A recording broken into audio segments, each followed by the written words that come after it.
প্রিয় শিক্ষার্থীবৃন্দ, আজকে আমরা পদার্থবিজ্ঞান প্রথম পত্রের অষ্টম অধ্যায় পর্যাবৃত্ত গতি যেটা আছে সেটা তোমাদের পরীক্ষার জন্য খুব সহজ পদ্ধতিতে অল্প সময়ে কিভাবে পরীক্ষায় ভালো করা যায় সেটার জন্য আমরা একটু রিভিশন করার চেষ্টা করব। খুব সংক্ষেপে তোমরা এটাকে ওয়ান শট রিভিশনও বলতে পারো। তো আমরা এই চ্যাপ্টারটাকে খুব গুরুত্বপূর্ণ ধরে নেব এই বছরের জন্য, তোমরা যারা এইচএসসি 2025-এর পরীক্ষার্থী তাদের জন্য। তো এই চ্যাপ্টারে কি কি আছে সেই সূত্রগুলো জানবো এবং এই রিলেটেড অঙ্কগুলো আমরা করার চেষ্টা করব।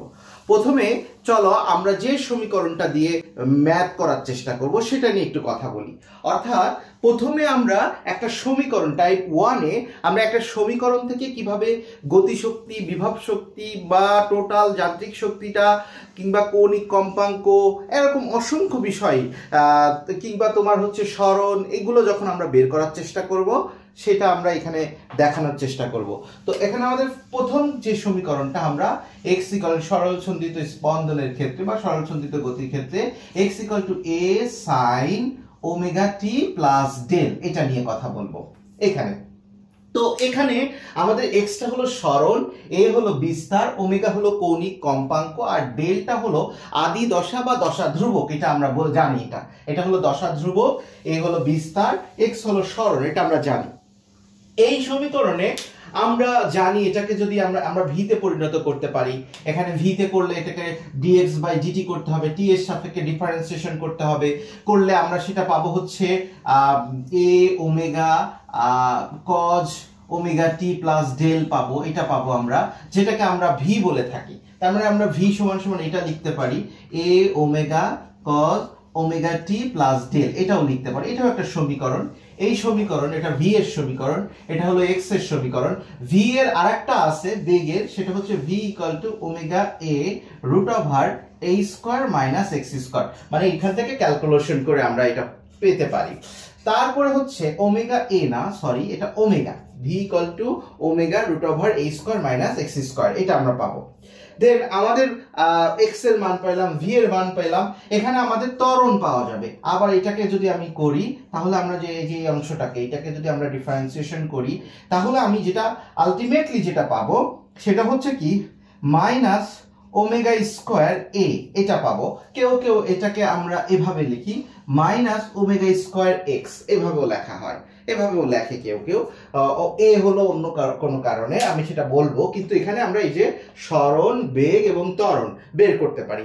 এখন ম্যাক্সিমাম যে আমাদের হচ্ছে সরণ সেটা হচ্ছে আমাদের a, আর ম্যাক্সিমাম যেটা বেগ সেটা হলো আমরা জানি সেটা হচ্ছে ওমেগা a, আর আমাদের ম্যাক্সিমাম যে ত্বরণ সেটা হচ্ছে আমাদের এখানে মাইনাস ওমেগা স্কয়ার a। এই যে কথাগুলা, তার মানে এই জিনিসগুলো আমাদের জানতে হবে।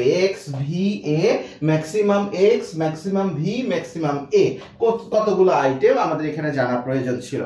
এরপরে আমরা এখানে যে কথাটা বলছি যে সমীকরণ থেকে, এখান থেকে আমাদের গতিশক্তি বের করার প্রয়োজন হতে পারে, বিভব শক্তি বের করার প্রয়োজন হতে পারে, সেটা আমরা কিভাবে নির্ণয় করব সেটা একটু আমরা দেখব। ফার্স্টে হচ্ছে এই সমীকরণ যেটা দেওয়া আছে, এটা আমি বলেছি এটা কি কি আছে। তো মোটামুটি তোমরা জানছো যে এখানে কি কি আছে, এটার সাথে কম্পেয়ার করে করে আমরা অঙ্কগুলো করব। তো তবে তার আগে তোমাকে কিছু সূত্র জানতে হবে।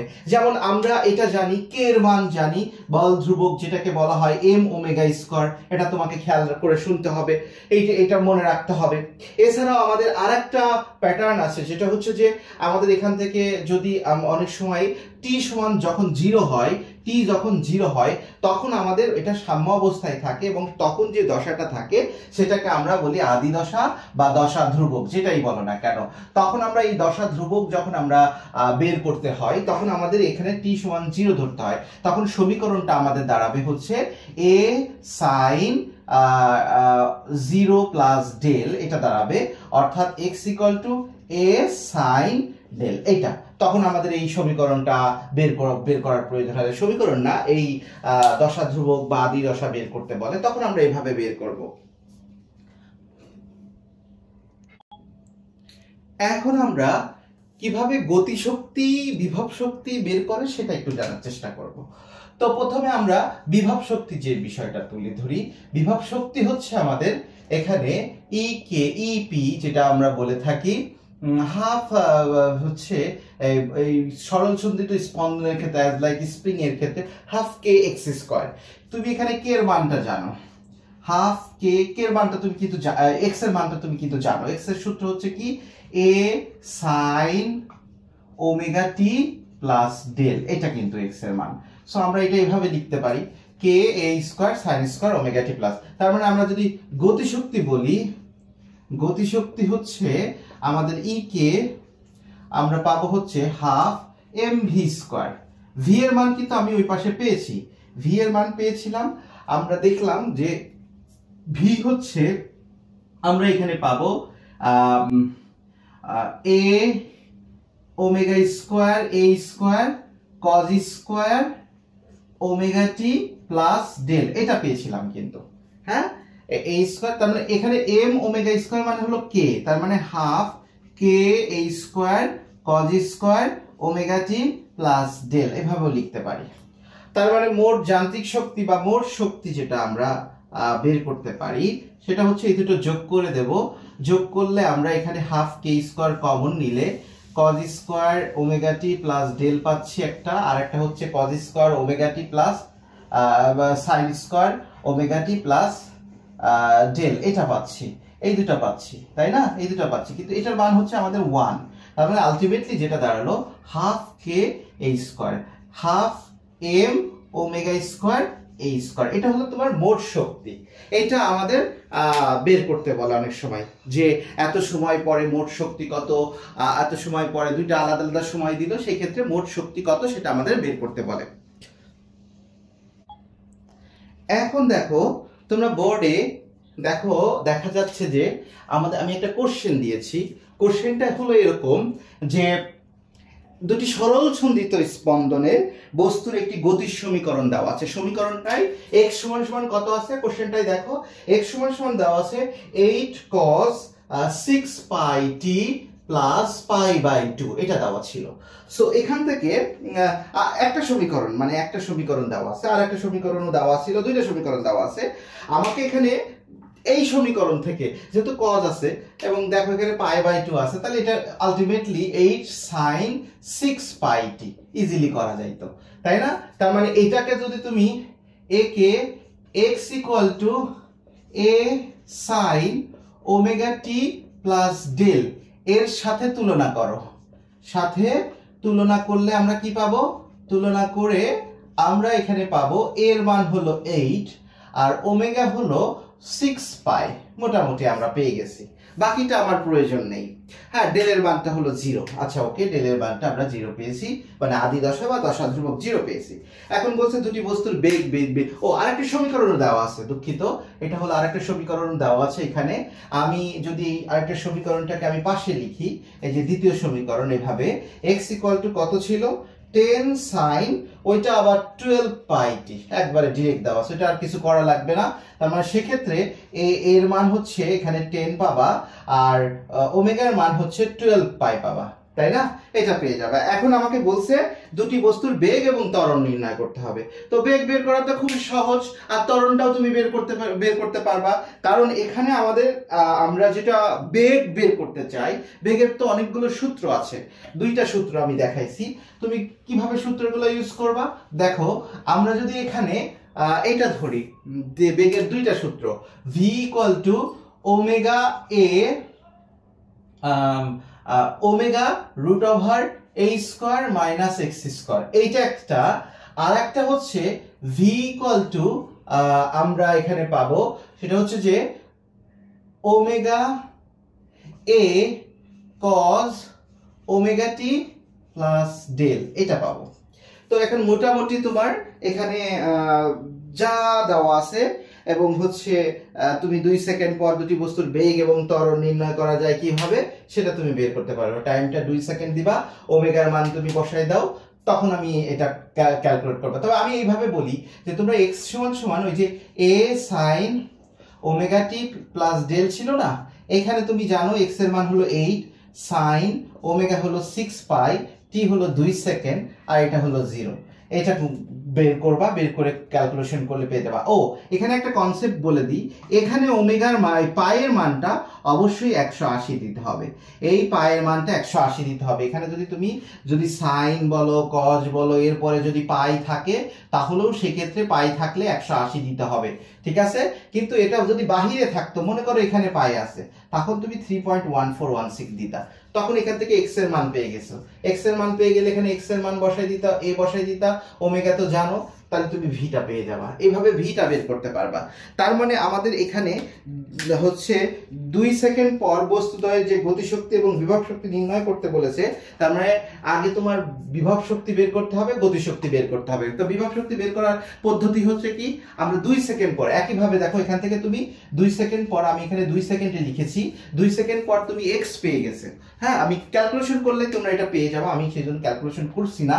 2 সেকেন্ড পর তুমি এক্স পেয়েছো, তার মানে তোমার হচ্ছে যদি আমি বিভব শক্তি বের করি, অর্থাৎ ইপি সমান, আমরা জানি EP equal to half K X square. K মানে কি, কে হলো M omega square X square. তো তুমি এক্স এর মান এখান থেকে পাবা, এখানে যেটা পাবা সেখানে এখানে এক্স এর মান বসাই দিবা। ওমেগা মানে এখানে 6 পাই, এটা স্কোয়ার, আর হচ্ছে এম এখানে তোমার দেওয়া আছে, দেখো এম এর মান দেওয়া আছে, এম এর মান হচ্ছে 1 কেজি, প্রথমটার জন্য 1 কেজি, তার মানে হাফ ইন্টু 1, এটা বসাই দিলে তুমি গতিশক্তি বিভব শক্তি পেয়ে যাবা। একইভাবে তুমি বিভব শক্তি পেয়ে গেলে তুমি এবার গতিশক্তি বের করতে পারবা। গতিশক্তি কিভাবে বের করবা, গতিশক্তি হচ্ছে এখানে এক্স এর মানটা বসাই নিবা আগে। হ্যাঁ, তারপর গতিশক্তি আমরা বের করবো ই কে ইকুয়াল টু ওই যে half m v square, half m v square. ভির মানটা কিন্তু আমি দুইটা সূত্র, আমি একটা বসাই দিলেই হবে, তবে আমি এটা বলবো এখানে তোমরা এটা বসাও, যে ওমেগা স্কোয়ার এ স্কোয়ার মাইনাস এক্স স্কোয়ার, এটা বসাও। তার মানে তুমি এখানে সব জানো, এ জানো, এক্স জানো, ওমেগা জানো, এম জানো, মোটামুটি সব জানো, তাহলে গতিশক্তি পেয়ে যাবা 2 সেকেন্ড পর। এইভাবে আমরা গতিশক্তি বের করতে পারবো, বিভব শক্তি বের করতে পারবো, মোট শক্তির পরিমাণ আমরা বের করতে পারবো, ঠিক আছে। এই সমীকরণ থেকে আমরা মোট শক্তির পরিমাণ বের করব।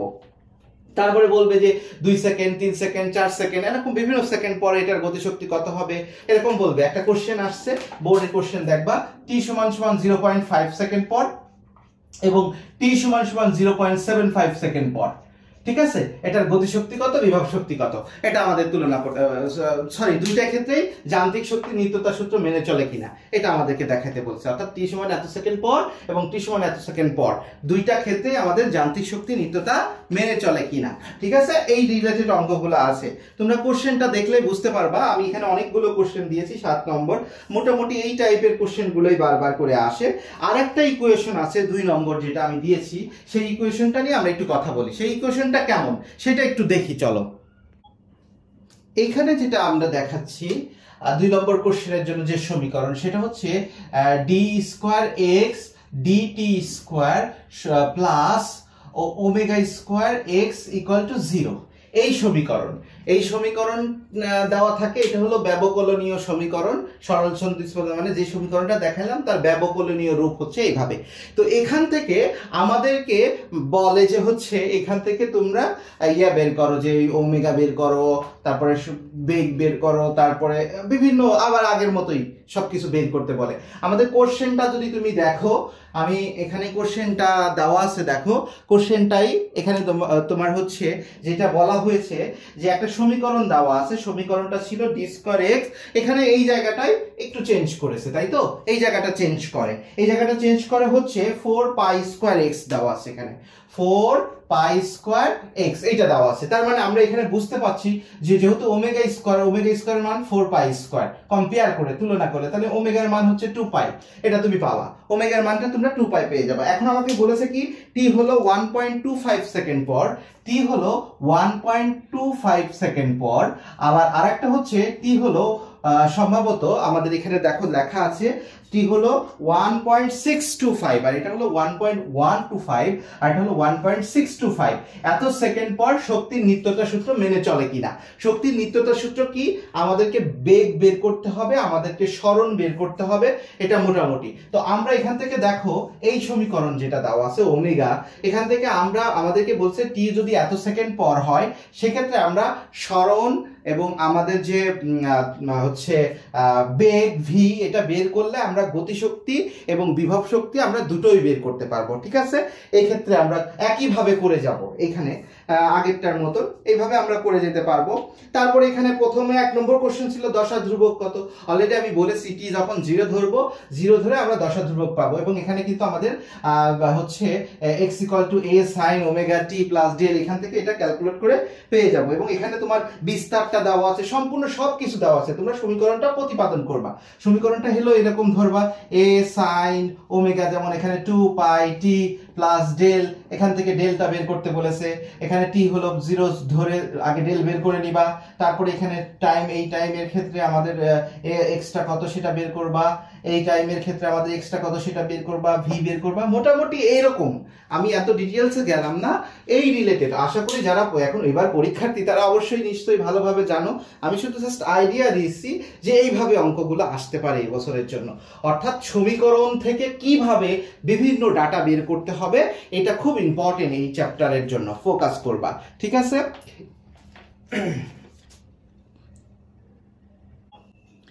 এরপরে চলো আমরা দ্বিতীয় পার্ট নিয়ে কথা বলি। দ্বিতীয় পার্টটা হলো একটা সরল দোলক বা একটা সেকেন্ড দোলক। দোলক ঘড়ির ক্ষেত্রে আমরা যে পাহাড়ে নিয়ে গেলে কি হয়, কি ধরনের পরিবর্তন ঘটে, এইগুলো নিয়ে কথা বলবো। তারপরে দোলক ঘড়ির ক্ষেত্রে আমাদের খনির গভীরতায় নিয়ে গেলে কি পরিবর্তন হয় সেটা নিয়ে একটু কথা বলবো। ফার্স্টে হচ্ছে একটা নর্মাল যে সূত্রটা আছে সেটা হচ্ছে কি, যদি তুমি একটা ভূপৃষ্ঠ থেকে একটা এই উচ্চতা বিশিষ্ট একটা পাহাড়ে নিয়ে যাও, ধরো এটা পাহাড়, এই উচ্চতা বিশিষ্ট কোনো পাহাড়ে নিয়ে গেছো, সেক্ষেত্রে আমাদের অভিকর্ষ ত্বরণ কত সেটার আমরা সূত্র জানি, জি প্রাইম ইকুয়াল টু বা G2 সমান সমান কত হবে, G1 আর square by r plus h whole square. এখানে এটা তো G1টা বলছে আমরা পৃথিবী পৃষ্ঠে হলো G1 আর এইচ উচ্চতায় যে এখানে হলো G2, এটা বলছি। তার মানে তুমি এখান থেকে এটা কম্পেয়ার করতে পারো যে G2 by G1 equal to r plus h whole square, এটা কম্পেয়ার করতে পারো। তার মানে এখান থেকে তুমি কি বের করতে পারবা, G1 বাই G2 এটাকে রুট ওভার করে দিলে তুমি আর প্লাস এইচ বাই আর এটা করতে পারবা। তার মানে এইচ এর যে ফর্মুলাটা সেটা তুমি বের করতে পারবা, G1 বাই G2 মাইনাস হচ্ছে 1 ইন্টু আর, এভাবে বের করে ফেলতে পারবা। অর্থাৎ পাহাড়ের উচ্চতা তুমি বের করতে পারবা যদি তুমি একটা সরল দোলক বা সেকেন্ড দোলককে তুমি পাহাড়ের উচ্চতায় নিয়ে যাও সেক্ষেত্রে। তার মানে তোমার অবশ্যই ওই উচ্চতায় G1 লাগবে, G2 লাগবে, এগুলো জানতে হবে। G1 তো জানোই, G2টা তোমাকে বের করতে হবে। তবে আমরা যেটা জানি একটা সরল দোলকের ক্ষেত্রে, আদর্শ সমীকরণের ক্ষেত্রে আমরা যেটা জানি T equal to 2 pi root over L by G। ঠিক আছে, তার মানে T1 proportional root over L1, অর্থাৎ T1 বাই T2 সমান সমান L1 by L2 root over. অবশ্যই আরেকটা আছে, যদি G এর সাথে সম্পর্ক করো, G এর সাথে সম্পর্ক হচ্ছে T1 by T2 root over G2 by G1, এটা লিখতে পারি। অতএব আমরা যদি এখানে এটা ধরি যে G1 বাই G2, এটার মিনিংটা কি, রুট ওভার শুধু T2 বাই T1, এটা আমরা জানি, তাই না? সুতরাং আমরা এই জায়গাটায়, এই যে এখানে আমরা যে সমীকরণটা লিখেছি, দেখো এই সমীকরণটার আমি যদি পরের রূপটা বলি, ব্যাখ্যা দিই, এইচটাকে আমি আরেকটা সূত্রের মাধ্যমে দেখাই, সেটা কি পাবো, এইচ সমান সমান T2 by T1 minus 1 into আর, এভাবে লিখতে পারি, তাই না? অর্থাৎ একটা জিনিস বোঝো, যদি আমাদের ওই যে পাহাড়ের চূড়ায় নিয়ে গেছো, পাহাড়ের উচ্চতায় নিয়ে গেছো, এইচ উচ্চতায় নিয়ে গেছো, সেক্ষেত্রে যদি তোমার ওই এইচ উচ্চতায় T2টা বের করতে পারো, তখন আমরা কি করতে পারি, তখন আমরা এখান থেকে পাহাড়ের উচ্চতাটা বের করতে পারবো, এই যে এইচটা বের করতে পারবো। এখন কথা হচ্ছে যে স্যার এই T2টা কিভাবে বের করব? T2 বের করার আগে আমরা খনির ব্যাপারটা বুঝাই আসি, খনির গভীরতা সংক্রান্ত বিষয়গুলো নিয়ে কথা বলি।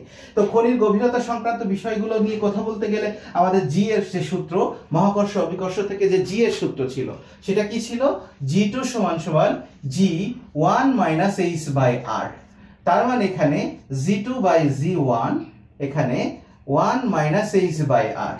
তার মানে এখানে আমরা যেটা পাবো, এইচ সমান সমান 1 minus G2 by G1 into আর, এটা পাচ্ছি, তাই না? সেটার সাথে রিলেটেড, যেহেতু টি এর সাথে জি এর সম্পর্ক কি ছিল আমরা এখানে লিখলাম, দেখো T2/T1 এটা লিখছিলাম, রুট ওভার কি ছিল G1/G2 এটা ছিল। সো আমি এখানে লিখেছি G2/G1, তার মানে এখানে T1 square by T2 square সমান সমান G2/G1, এভাবে লিখতে পারি না? সো সুতরাং আমরা এখানে এটা লিখে ফেলতে পারি 1 minus T1 square by T2 square into R, এভাবে আমরা লিখে ফেলতে পারবো। অর্থাৎ এটা কিন্তু খনির গভীরতা, খনির গভীরতা। আর এই জিনিসটা আমরা যেটা পাবো গভীরতা, ঠিক আছে, এটা এটা এই দুটো সূত্র একই। আর এটা হলো আমাদের পাহাড়ের উচ্চতা, পাহাড়ের উচ্চতা বের করতে গেলে আমাদের এখানে লাগবে। এখন দেখো আমরা বেশিরভাগ ক্ষেত্রে এই সূত্র ইউজ করব, ঠিক আছে, কিন্তু আমাদের একটা জিনিস তোমাদের সাথে পরিচিত করে দিই যে আচ্ছা ঠিক আছে এই ছেড়ে বের করব, কিন্তু আমাদের তো টি লাগবে দুই ক্ষেত্রেই আমাদের T2টা দরকার হবে। তো T2টা বের করার জন্য কি কি করা লাগে শোনো, T2টা বের করার জন্য আমাদের একটা সূত্র আছে। এখন আমি একটা জিনিস দেখাই, আমাদের দেখানো না, আমি একটু বলার চেষ্টা করি। দেখো একটা সেকেন্ড দোলককে তুমি যদি পাহাড়ের চূড়ায় নিয়ে যাও, বলে এখানে কোশ্চেনগুলোতে বলে যে দিনে 30 সেকেন্ড হারায়, এরকম কথা বলে, ঠিক আছে, অথবা ঘন্টায় 30 সেকেন্ড হারায়, ঠিক আছে, এরকম বলে, এরকম কথাটা বলে। সেক্ষেত্রে আমরা কিভাবে বের করব T2টা বের করার সূত্র হচ্ছে এই যে 86400, যেহেতু দিনে বলেছে, ইন্টু 2 86400, আমাদের এইখানে যেটা আছে মাইনাস এন হলো এই যে 30, এই যে 30 বসাই দেব, ঠিক আছে। আবার যদি তোমার এখানে এক্ষেত্রে বলে T2, তখন আমরা এটা 3600 দেব, যেহেতু এটা ঘন্টায় বলেছে, তার মানে 3600 মাইনাস 30, এই কথাটা যদি বলা থাকে, তার মানে আমরা এইভাবে T2টা বের করার চেষ্টা করব। আমি এটা ডিরেক্ট করতে বলবো, অনেকে ঐকিক নিয়মে করে, আমি ডিরেক্ট এভাবে করতে বলবো, করে তুমি তখন ওই T2টার মান বসাই দিয়ে পাহাড়ের উচ্চতা এবং খনির গভীরতা বের করতে পারবা, ঠিক আছে। এইটুকু তো আমি তোমাদেরকে দেখালাম। এখন আমি এখানে তোমাদের বোর্ডে একটা কোশ্চেন দেখাই, যে কোশ্চেনে তোমরা বুঝতে পারবা যে আসলে কি ধরনের কোশ্চেন আসতে পারে। দেখো তোমরা বোর্ডটা একটু ফোকাস করো। বোর্ডের এখানে আমি একটা কোশ্চেন দিয়েছি যে রূপমের মামা বাড়ির ধাতব পেন্ডুলাম যুক্ত একটি দেওয়াল ঘড়ি, পেন্ডুলামের দোলনকাল 2 সেকেন্ড, ঘড়িটিকে পাহাড়ের চূড়ায় নিয়ে গেলে 100 সেকেন্ড হারায়, দিনে বলে দিয়েছে, দিনে হারায়। তারপরে দৃশ্যকল্প 2 বলেছে কার্যকর দৈর্ঘ্য দেওয়া আছে, সম্পূর্ণ তরলে নিমজ্জিত করা হলে দোলনকালের পরিবর্তন ঘটে, তরলের ঘনত্ব ববের উপাদানের ঘনত্বের 1.5 গুণ। প্রথম দৃশ্যকল্প হতে আমাদেরকে বের করতে বলেছে কি, যে পাহাড়টির উচ্চতা নির্ণয় করতে হবে। অলরেডি আমি এটার কথা বলেছি যে আগে T2 বের করতে হবে। T2 কিভাবে, 86400 ইন্টু 2 86400 মাইনাস 100, এটা করে আমরা এখান থেকে T2 পেয়ে যাব। তার মানে ইজ ইকুয়াল টু ওই যে T2/T1 মাইনাস 1 ইন্টু আমাদের R বসাই দিলে আমরা মোটামুটি আকারে এইচটা নির্ণয় করতে পারবো। দ্যাটস ইট, এখান থেকে আমরা বের করতে পারবো। এছাড়া আমাদের বলছে কত গভীরতায় গেলে সমান সময় হারাবে, এটা আমাদের গভীরতায় মানে এইচটাকে হচ্ছে এইচটা বের করতে হবে। এখানে সূত্রটা হচ্ছে সমান সময় হারাবে, মানে টাইমটা এটাই থাকবে। এখানে আমাদের এই সূত্রটা একটু চেঞ্জ হয়ে যাবে, যে কিছুক্ষণ আগে বলছিলাম যে এই সূত্রটা হবে 1 minus T1 square by T2 square, এটা দিয়ে তখন আমাদের তখন গভীরতা বের করতে হবে 2 নম্বরেরটা। তারপরে বলেছে যে হলো পাহাড়ের উচ্চতার সমান গভীরতায় দিনে কত সময় হারাবে, ওই এন বের করতে হবে। এখানে এই যে এখানে তুমি দোলনকাল বের করবা, দোলনকাল বের করে এখান থেকে এন এর মানটা জানাবে, দোলনকাল দেওয়া থাকবে, এখান থেকে এন এর মানটা বের করতে হবে, ঠিক আছে। এই কথাটা আমাদেরকে এখানে বের করতে হবে। দেন আমাদের পরের যেটা আছে, মানে আগে যদি তুমি না বোঝো আমি বোঝানোর চেষ্টা করি, সেটা হচ্ছে ওই যে আমাদের সূত্রটা ছিল, কনসেপ্টটা কি ছিল, T2/T1, হ্যাঁ, রুট ওভার G1/G2, অর্থাৎ তোমার G2টাকে বের করবা। G2 বের করার সূত্র কি, G 1 1 minus h by r. H জানা আছে, বলেছে সমান গভীরতায় যেতে হবে, মানে এইচ কত দেওয়া আছে, এই আর বসাই দিয়ে এইচ জি টু পাবা, তার মানে জি1 জি2 বসাই দিয়ে টি1 তো তোমার 2 সেকেন্ড, এখান থেকে টি2 পাবা। এই টি2টা তোমার এই যে এই সূত্র, তখন তুমি এখান থেকে এনটা বের করো, মনে করো যে এই টি2টা তুমি পেয়েছো, এই এন এর মানটা তুমি তখন এখান থেকে বের করবা, এটা বলেছে। তার মানে আমরা এইটা বের করে ফেলতে পারবো। তারপরে আমাদেরকে বলছে উক্ত পাহাড়ের দোলনকাল 2 সেকেন্ড করতে দৈর্ঘ্যের শতকরা পরিবর্তন, খুব গুরুত্বপূর্ণ। দোলকটিকে তুমি পাহাড়ে নিয়ে যাচ্ছ, পাহাড়ে নিয়ে যেও তাকে তার দোলনকাল 2 সেকেন্ডই করতে চাচ্ছ, অর্থাৎ যদি দোলনকাল 2 সেকেন্ড করতে হয় তাহলে তুমি পাহাড়ে নিয়ে গেলে, একটা উচ্চতায় নিয়ে গেলে বা একটা গভীরতায় নিয়ে গেলেও তার জি কিন্তু চেঞ্জ হবে, জি মাস্ট বি চেঞ্জ হবে, জি আমরা হাত দিতে পারবো না। সুতরাং আমাদের চেঞ্জ যেটা করতে হবে, কি পরিবর্তন করতে হবে, সেটা হলো দোলনকাল, হলো পর্যায়কাল, সরি এটা হচ্ছে তোমার কার্যকর দৈর্ঘ্যটা, এল এর মানটা পরিবর্তন করতে হবে, এল এর মানটা পরিবর্তন করবে। এখন এল এর মানটা কিভাবে পরিবর্তন করব, আমি যেভাবে করার চেষ্টা করি, তোমরা যদি সেভাবে করো তাহলে বেটার হবে আর কি।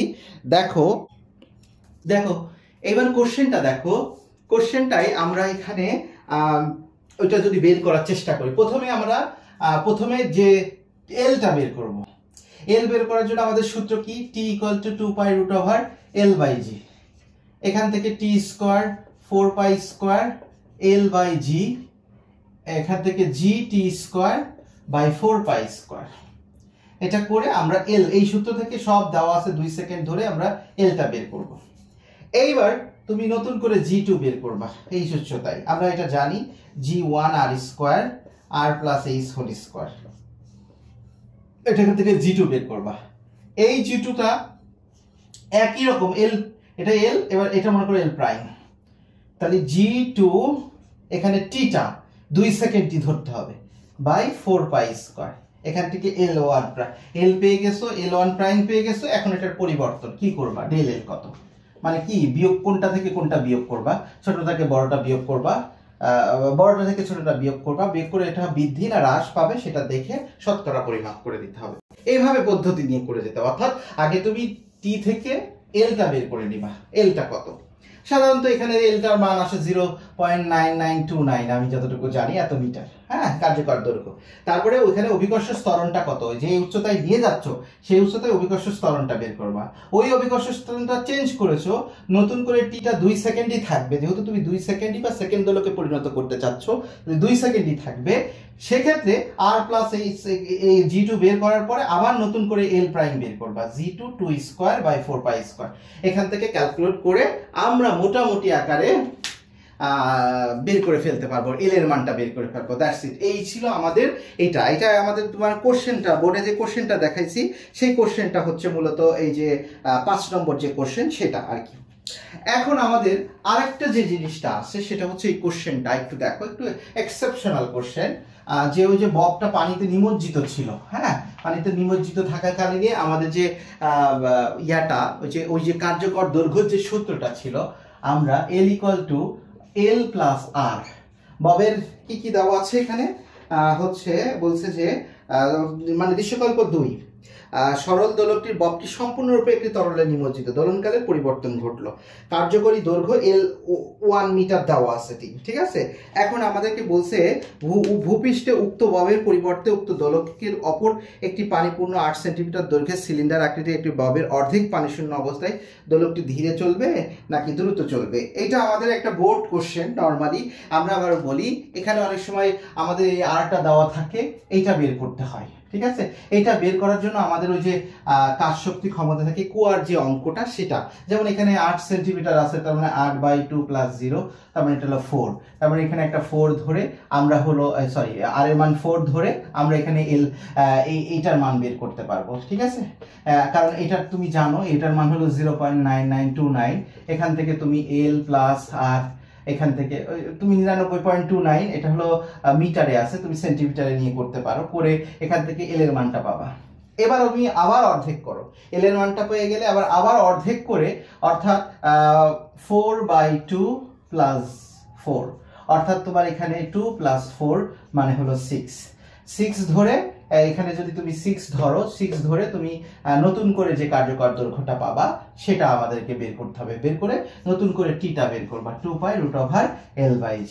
এখান থেকে টিটা বের করে আগের থেকে পরেরটা কার্যকর দৈর্ঘ্য তুলনা করতে হবে। আমি আবারও বলি, নর্মালি আমাদের এটা দেওয়া আছে, হ্যাঁ, এখান থেকে এলটা বের করব। আর দেওয়া আছে যেহেতু 8 সেন্টিমিটার পরিপূর্ণ ছিল, ব্যাসার্ধ দাও এখানে, তাহলে বেটার বুঝতে পারবা। পানি পূর্ণ তখন হলো এইভাবে করবা, এখানে 4 বসাই দিবা। এটা কি সেন্টিমিটারে দেওয়া? সেন্টিমিটার, হ্যাঁ 4 সেন্টিমিটার দেওয়া ছিল। এখান থেকে 4 সেন্টিমিটার মানে হচ্ছে 0.04। এখান থেকে তুমি এল এর মানটা পেয়ে গেলে। এই যে এল এর মানটা আমি ডিটেলসে বলতেছি। তার মানে যখন অর্ধেক পূর্ণ ছিল তখন আমাদের এখানে আর এর ভ্যালুটা হলো এরকম 6 সেন্টিমিটার। আর এল এর ভ্যালু এখান থেকে নতুন করে কার্যকর দৈর্ঘ্য পাবা, এই এল প্লাস এই যে 6, এটা দুটো যোগ করবা। যোগ করে নতুন করে কার্যকর দৈর্ঘ্য পেয়ে গেলে, নতুন করে কার্যকর দৈর্ঘ্য পেয়ে গেলে নতুন করে দোলনকালটা কত সেটা বের করেছে, এবং আগের দোলনকাল এবং পরের দোলনকাল কম্পেয়ার করে দেখতে পাচ্ছে। আগের দোলনকাল যেহেতু 2 সেকেন্ড, এখন কত সেটা বের করে দেখবো যে কত হয় আর কি। এই টাইপগুলো আমাদের এই টাইপের মধ্যে থাকবে এবং খুব ইম্পর্টেন্ট। এরপরে যে আইটেমটা আমরা স্প্রিং এর সংক্রান্ত যে অঙ্কগুলো সেটা নিয়ে একটু কথা বলবো। দেখো তোমরা বোর্ডে একটা কোশ্চেন পেয়েছো স্প্রিং রিলেটেড। দুটি স্প্রিং এর স্প্রিং ধ্রুবক K1 এবং K2 দেওয়া আছে, দুটা ভর দেওয়া আছে আলাদা আলাদা ভাবে, একটা ভর দেওয়া আছে একটা ভর দেওয়া নাই, ও দুটোই ভর দেওয়া আছে 1 কেজি করে। এখন আমাকে বলেছে প্রথমটার ক্ষেত্রে চিত্র 1 এ এরা কিভাবে আছে K1 এবং K2, দ্বিতীয় ক্ষেত্রে চিত্র 2 K2, তৃতীয় ক্ষেত্রে চিত্র 3 K1 এবং K2 এম প্রাইম এর সাথে যুক্ত করা আছে। তো আমাদের কোনটা কিভাবে আছে, ফার্স্টে দেখো প্রথম যে ছবিটা আছে 1 নম্বর চিত্রে, এটা স্প্রিং দুটো সমান্তরাল সমবায়ে যুক্ত আছে। আমরা জানি স্প্রিং দুটি সমান্তরাল সমবায়ে যুক্ত থাকে, আমাদের স্প্রিং যদি সমান্তরাল সমবায়ে যুক্ত থাকে তাহলে তোমাকে আগে এই যে K = K1 প্লাস K2 এটা দুইটার আলাদা আলাদা করে এইভাবে করে যাব, সেখান থেকে আমি দোলনকাল বের করতে পারবো। আমাদের কোশ্চেনগুলো এরকমই হয়, দোলনকাল বের করতে বলে, কম্পাঙ্ক কত সেটা বের করতে বলে, এই সমস্ত রিলেটেড আমি অনেকগুলো কোশ্চেন দিয়েছি, দেখো এখানে লেখা আছে। তো যাই হোক, এটা আমাদেরকে বের করতে বলে। তারপরে কৌণিক কম্পাঙ্ক কত, ওমেগা কত। ওমেগা তো আমি বারবার বলেছি, ওমেগা হচ্ছে 2π, ওমেগা হলো √K/m, এটা ঠিক আছে। m omega square, K = m omega square, ওখান থেকে আমরা পেয়েছি। এখানে K এর মানটা বের করতে হবে, K এর মানটাও থাকতে পারে। যেমন 2 নম্বর চিত্রের যদি বলতো, মানে 1 নম্বর চিত্রের জন্য বলতো, তাহলে K-টাই যেভাবে বের করে নিয়ে এখানে বসাই দিলে ওমেগাটা পেয়ে যাব। এইভাবে আর কি। যদি আমাকে যদি 3 নম্বর চিত্রটা যদি বের করতে বলে, দেখো 3 নম্বর এটা শ্রেণী সমন্বয়, তখন তোমাকে কি করতে হবে, শ্রেণী সমন্বয়ে থাকলে 1/k = 1/k1 + 1/k2, অর্থাৎ 3 নম্বর ছবি, 3 নম্বর যে আমরা যেটা দেখতে পাচ্ছি কোশ্চেনটা, 3 নম্বর যে ছবিটা দেখতে পাচ্ছি, তখন আমরা এইভাবে করে যেতে পারবো। ঠিক আছে, এইভাবে আমরা মোটামুটি স্প্রিং রিলেটেড, এখানে তেমন কিছুই আসে না, আমি বারবার বলি। এখানে সাধারণত টি বের করতে বলে, এখানে কৌণিক কম্পাঙ্ক বের করতে বলে, এই রিলেটেড আমি কয়েকটা কোশ্চেন দিয়েছি, জাস্ট এভাবেই আসবে। তারপরে আমাকে বেগ বের করতে বলে, বেগ v = ওমেগা a, এটা আমরা জানি। Vmax বের করতে বলে, ওমেগা a, এটা বের করতে বলে। অথবা ত্বরণ বের করতে বলে, ত্বরণ হচ্ছে ω²x, এটা বের করতে বলে। তো এই রিলেটেড বিষয়গুলাই আমাদের বারবার ঘুরে ফিরে আসে স্প্রিং এর এই সংক্রান্ত। অনেক সময় ফ্রিকোয়েন্সি বের করতে বলে, এখান থেকে এফটা বের করতে বলে, টিটা বের করে 1/t করে দিবা, ব্যাস হয়ে গেল, আমরা এখান থেকে বের করে ফেলতে পারবো। ঠিক আছে, এই রিলেটেড গুলো আমাদের স্প্রিং সংক্রান্ত বিষয়গুলো আছে। এছাড়াও আমাদের আরো কিছু অঙ্ক আছে যেটা আমরা কাজ শক্তি ক্ষমতার সাথে রিলেটেড, অর্থাৎ আমি সেই জন্য ওইটা কাজ শক্তি ক্ষমতার মধ্যে আলোচনা করলে বেটার হতো। তারপর আমি একটু বলে দিই, এই যে এখানে একটা স্প্রিং এ কয়েকটা পজিশনে আছে, এই পজিশনে আছে, এই পজিশন আছে, 3-4টা পজিশন, এই পজিশন, বি পজিশন, সি পজিশনে আছে। এখানে আমাদের বলছে যে হচ্ছে সব পজিশনে গতিশক্তি বা বিভব শক্তি বা যান্ত্রিক শক্তি নিত্যতা সূত্র মেনে চলে কিনা, এগুলো আমাদেরকে বের করতে বলে। এখানে একটা কোণে দেওয়া থাকবে θ1, এখানে একটা কোণে দেওয়া থাকবে θ2। তখন আমরা কি বের করতে পারবো, এই যে এখান থেকে আমরা এখানে এটা ধরে নিলাম ই, এটা ধরে নিলাম ডি, আর আমরা জানি OA, OB, OC সমান, এটা হলো কার্যকর দৈর্ঘ্য, আমরা জানি এটা কার্যকর দৈর্ঘ্য। এখানে তোমার একটা কোণ দেওয়া থাকবে, হয় কোণ দেওয়া থাকবে, নয় এই বাহুটা দেওয়া থাকবে। তো যখন কোণ দেওয়া থাকবে তখন তুমি এই cos θ2 নিবা, cos θ2 নিয়ে তুমি এখান থেকে এই যে হচ্ছে ভূমি আর অতিভুজ, অতিভুজ তো দেওয়া আছে, ভূমি বাই অতিভুজ মানে ওডি আর ওসি, এখান থেকে তুমি ওডিটা বের করবা। ওডিটা বের করতে পারলে তুমি এডি পেয়ে যাবা। কি করে? ওডি, ও এ থেকে ওডি বাদ দিলে তুমি এডি পেয়ে যাচ্ছ। এডি হলো উচ্চতা, অর্থাৎ সি বিন্দুতে কত উচ্চতায় আছে সেক্ষেত্রে। তাহলে উচ্চতা বের করতে পারলে তুমি এমজিএইচ পেয়ে যাবা। এই রিলেটেড, এটা আমাদের কাজ শক্তি ক্ষমতার মধ্যে আছে। তো আমি সেজন্য এটা এইভাবে দেখাইলাম না, মোটামুটি এই রিলেটেড কিছু অঙ্ক থাকতেও পারে। তো এই দুইটা টপিকস নিয়ে ভালোভাবে করার চেষ্টা করবা। আশা করি এই সংক্রান্ত বিষয়গুলোই বারবার পরীক্ষায় আসার সম্ভাবনা অনেক বেশি আছে। তোমরা একটু মনোযোগ দিলে আশা করি এই রিলেটেড অঙ্কগুলো করতে পারবা। হ্যাঁ, কিছু অঙ্ক আছে যেগুলো আমি একটু গত লেকচারের মতো একটু বলে দিতে পারি যে এই অঙ্কগুলো করে যাবা প্র্যাকটিস। সেটা হচ্ছে এরকম, আমি যদি দেখাই, ফার্স্টের দিকে করবা হচ্ছে এটা করতে পারো যে রাজশাহী বোর্ড 2024 সালে, রাজশাহী বোর্ড 2024 সালে যে কোশ্চেনটা এসেছে। তারপরে এখানে আছে হচ্ছে দিনাজপুর বোর্ড 2024, দিনাজপুর বোর্ড 2024 সালের যে কোশ্চেনটা এসেছে। তারপরে দিনাজপুর বোর্ডের যদি করো তাহলে এখানে হচ্ছে কুমিল্লা বোর্ড 24, কুমিল্লা বোর্ড 2024, এটাও দেখতে পারো, এটাও দেখতে পারো। আর এখানে স্প্রিং এর যে বিষয়টা হচ্ছে সিলেট বোর্ড 24, সিলেট বোর্ড 2024 এই রিলেটেড। তারপরে এখানে যশোর বোর্ড 24, যশোর বোর্ড 24 এই সমীকরণ দিয়ে যে অঙ্কগুলো আছে এটা দিয়ে দেখব। বরিশাল বোর্ড 24, হ্যাঁ, এই রিলেটেড অঙ্কগুলো করবা। তারপরে এখানে তোমরা আরো সাথে করতে পারো, যেমন হচ্ছে রাজশাহী বোর্ড 23 সালের অঙ্কটা করতে পারো, রাজশাহী বোর্ড 23। তারপরে কুমিল্লা বোর্ড 23, সাথে কুমিল্লা বোর্ড 23 করতে পারো। সিলেট বোর্ড 23 করতে পারো। ঢাকা বোর্ড 22 করতে পারো, ঢাকা বোর্ড 22টা করতে পারো। ঠিক আছে, মোটামুটি বরিশাল বোর্ড 22, বরিশাল বোর্ড 23 এই রিলেটেড অঙ্কগুলো করতে পারো এই বছরের জন্য। এই রিলেটেড অঙ্কগুলো আমি জাস্ট এইটা বলেছি মানে এগুলোই না, এই রিলেটেড যতগুলো অঙ্ক আছে ট্রাই করবা। আশা করি তোমাদের প্রিপারেশনটা ভালো হবে, যেহেতু অল্প সময়, আজকে থেকে শুরু করো ভালোভাবে, দেখবা যে মোটামুটি আকারে কভার করতে পারবা। তো আমাদের এই যে লেকচারটা আসলে খুব সংক্ষিপ্ত পরিসরে, সুতরাং কি কি আসতে পারে এটা একটা ধারণা মাত্র, ডিটেলসে না। তো তোমরা একটু ডিটেলসে পড়ার চেষ্টা করবা, যেহেতু সময় কম, যেই চ্যাপ্টারগুলো টার্গেট নিবা সেগুলো ভালোভাবে ডিটেলসে পড়ার চেষ্টা করবা এবং অঙ্কগুলো অবশ্যই প্র্যাকটিস করে যাবা। কোনোভাবেই দেখে দেখে যাবা না, প্র্যাকটিস করে করে তারপরে যাবা। অনলাইনে কম সময় দিবা, কম সময়ের মধ্যে যেগুলো দুর্বলতা আছে সেখান থেকে শর্ট আউট করা নিয়ে আসার চেষ্টা করবা। এই আর কি, ভালোভাবে প্রিপারেশন নাও। সবাই ভালো থেকো, আল্লাহ হাফেজ।